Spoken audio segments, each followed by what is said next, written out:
Hi friends, today let's learn some interesting facts about a community helper chef. Community helpers are the individuals who live and work in our community and ensure that the community stays healthy, safe, and happy. These community helpers do everything they can to help us and make our lives easier by providing us with goods and services. Chefs work in the kitchens of restaurants, hotels, cruise ships, and casinos.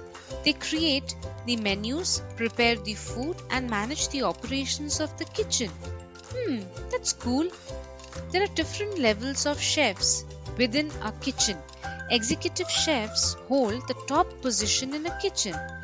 Wow, did you know that?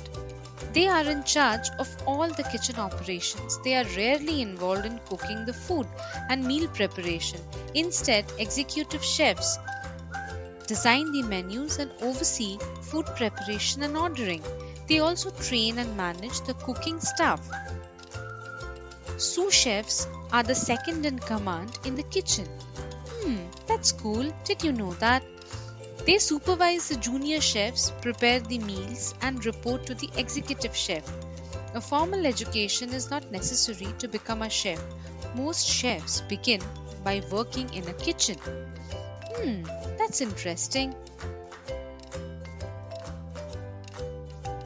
Thanks for watching.